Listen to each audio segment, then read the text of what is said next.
Language is a curious thing.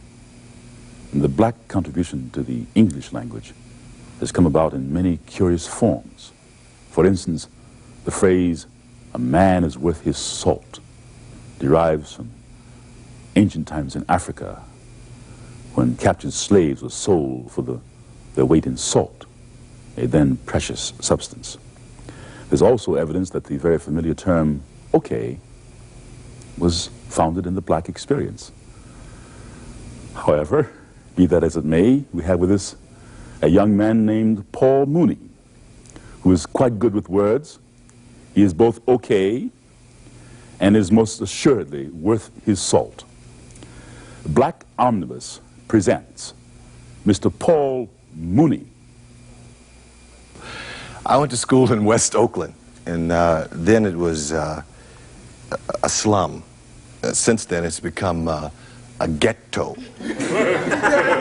I'm saying that because I didn't know what it was till I heard Elvis Presley do it. In the ghetto, so, I mean, I've been trying to get into it now that I know what it is. Anyway, I went to school there.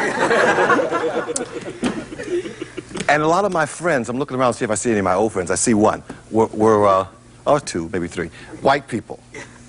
And no, that's nothing wrong with saying that.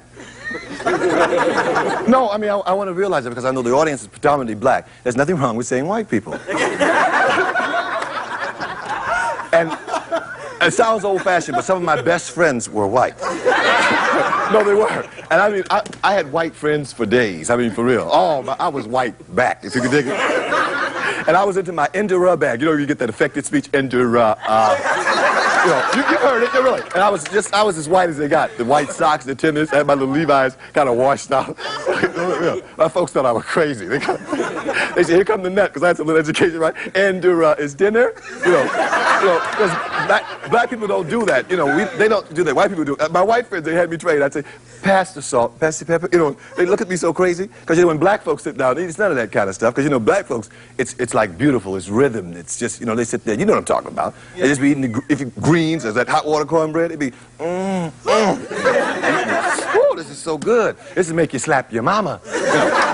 So you've heard that, ooh, you outdid you and shot. I mean, this is when we do the real stuff. Let's tell it like it is. You know, and be showing out and greeting, you know. But I was into my white bag, so I was just blowing everybody's mind. And so, no, really, this is true. In fact, one of my white friends came to my grandmother's house, and she, you know, it ain't nothing like grandma, and you know it, especially black folks. You know, the grandma's hand, that's an understatement. Because, you know, grandma's there, and grandma will kick plenty behind, too. We know that. But my grandmother, you know, it's an art. It's coming back, depressing hair. Those of you who are educated realize what I'm talking about. Hot combs, you know, there's an art to it, because you can burn a person's head off. And she had it, I mean, it was an art. I used to enjoy watching it. You know, and they'd come in there, I mean, with hair, I mean, at Tight by King Ghidorah. And when they leave my grandma's house, she's the bootleg. When they leave grandmama's house, long, wavy, pretty. I mean, they come in there, their hair be so pretty when they leave, right? So one of my white friends, he came over, and he got excited, because he'd never seen that before. And the first thing he said, this is, you know, he said, "Please, are you punishing her? Don't punish her." So he saw that fire, that iron, you know. "Please don't punish." I said, "No, she's doing her hair," because they think everybody's hair is straight. You know, but most everybody's hair is straight. Anyway, I used to go to movie theaters, and it was called a Peralta, things like that. That's when they were showing movies like, you have to remember how I'm relating now. I'm in the ghetto, and I'm black and beautiful. You know, but I didn't know that then. No, I didn't. I was colored and tired. No, So everybody came from the ocean because, let's face it, the Indians were here. I hope there are none in the audience, because if I was an Indian, I would hate everybody. But anyway, the Indians were here, and it was cool, you know, and then they sent all the riffraff from, you know, Europe. So anyway, it's cold, but it's true. They sent the riffraff. They did. Everyone who they didn't want in Europe, go, please, go. Because it took a year to get over here. Please, go. Nobody would, you know, like they had their diamonds in position. They gonna leave?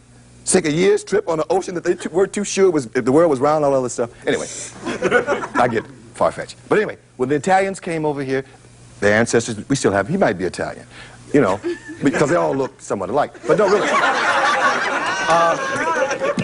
The Italians remained Italian. Okay, who else came over here? Then the Germans came. The Germans remained German. The Polacks, whatever, they all remained what they were. Now, I want you to think about this. Then they brought the slaves. They were Africans, but they didn't remain that. Think about that. They got other names. So you can't get psych. You got to get hip to what you are. I mean, I know it's confusing because it's confusing for me. But anyway, my life's been interesting, and then then my white friends, I had to get rid of them. I mean, I did, because it went into a whole new era. Then I became a Negro. Now that is difficult.